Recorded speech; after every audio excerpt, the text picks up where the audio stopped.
Olá, pessoal, tudo bem com vocês? Nossa aula de hoje será sobre frase, expressividade e sentidos. Ok? Aí eu deixo essa pergunta para vocês. O que é uma frase? Frase é todo enunciado de sentido completo.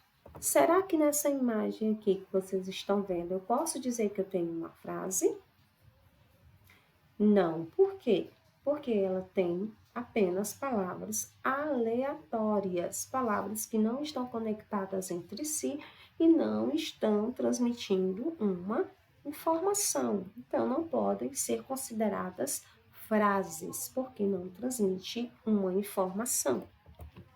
Então, nós vamos observar que para ser frase, ela precisa ter uma característica interessante e importante, que é a comunicação. Então, frase será todo enunciado, seja ele falado ou escrito, formado de palavras, com a intenção de comunicar algo. Nós temos aí dois exemplos: Maria gosta de sorvete e silêncio. Quando o professor fala silêncio na sala de aula, todos entendem ali que é para ficar calado, ninguém fala nada, apenas ouvir. Então, está comunicando essa palavra? Sim. Então, é uma frase. Maria gosta de sorvete. Está comunicando algo, que Maria gosta de alguma coisa. Então, está comunicando é uma frase. A frase ela pode ser nominal ou verbal. Quando é que nós vamos ter frase verbal? Quando nessa frase tiver ou apresentar um verbo. Exemplo: enchente castiga cidades na China. Tem um verbo aí nessa frase. Temos sim um verbo castigar, tá bem aquele sublinhado. Se tem verbo, é uma frase verbal. Você viu o telejornal ontem à noite? O verbo ver, no caso aqui, viu.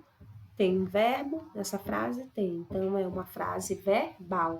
Onde você mora? E nós temos o verbo morar. Então, eu tenho uma frase verbal.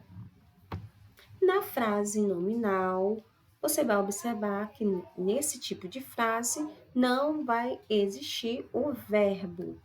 Frase nominal é composta apenas por nomes, ok? Nesse primeiro exemplo aí, dessa primeira tirinha, nós vamos observar que tem algumas frases que elas são nominais, pois não possuem verbo.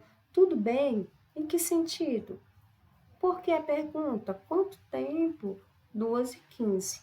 Observe que todas essas palavras não possuem verbos. Meu Deus, que responsabilidade! Então, nós temos aí outro exemplo de frase nominal, porque nessa frase não tem verbo. Vamos observar também que toda frase ela vai iniciar com letra maiúscula e vai ser finalizada com um sinal de pontuação. E esse sinal de pontuação vai depender da intenção do falante ou de quem está escrevendo. No caso aqui, o sinal de pontuação ele vai existir apenas no texto escrito. Eles foram criados para facilitar a compreensão do texto, para saber qual a intenção ali do escritor. Se eu tenho ali a intenção de expressar uma admiração, um espanto, alguma emoção, eu vou utilizar o ponto de exclamação. Se eu estou afirmando ou negando, eu vou utilizar o ponto final. Se eu estou perguntando, o sinal de interrogação. E se ali, dentro da minha fala escrita, você quer indicar que houve uma interrupção, você vai utilizar as reticências, ok? A ordem das palavras na frase, expressividade e sentidos. Onde é que eu vou encontrar esse assunto? Lá no nosso material, na nossa apostila, caderno 1, lá na página 69. Ok, gente? Quando nós estamos construindo frases, sejam elas orais, sejam elas escritas, elas podem ser construídas de duas formas, ou na ordem direta ou na ordem indireta. Quando é que vai ter a ordem indireta?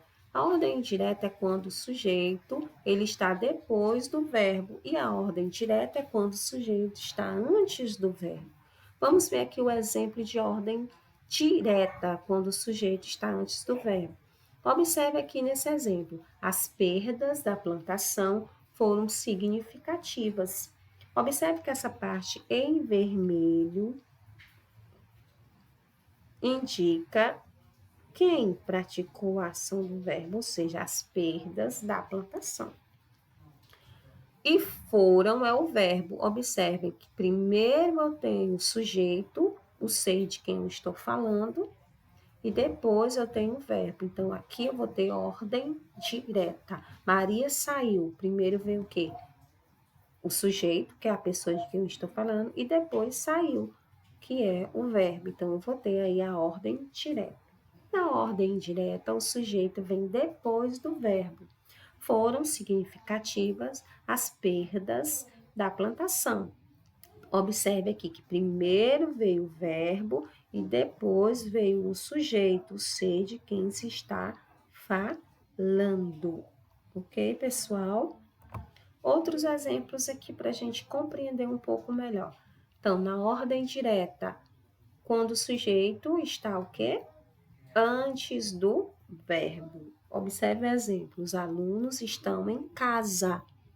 Primeiro eu falei quem, depois eu falei o que. Também uma dicasinha para a gente estar entendendo um pouco melhor.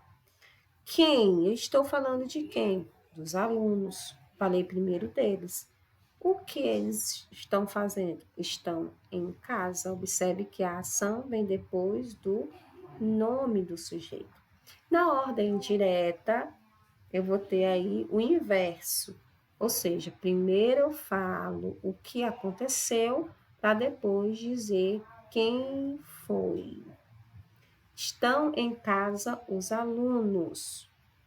Então, eu vou ter aí primeiro o verbo e depois o sujeito, aquele que praticou a ação verbal. E pessoal, por aqui é só isso. Espero que vocês tenham gostado, espero que vocês tenham compreendido a nossa aula e dizer para vocês que eu estou com muita saudade de todos, ok? Ai, ai, ai, que saudade. Então, a saudade é grande. Espero que vocês estejam se cuidando, sempre lavando as mãos, seguindo as orientações do Ministério da Saúde, ok? Que logo, logo nós vamos estar aí em sala de aula, ok? Então, tchau e se cuida. Obrigada, pessoal.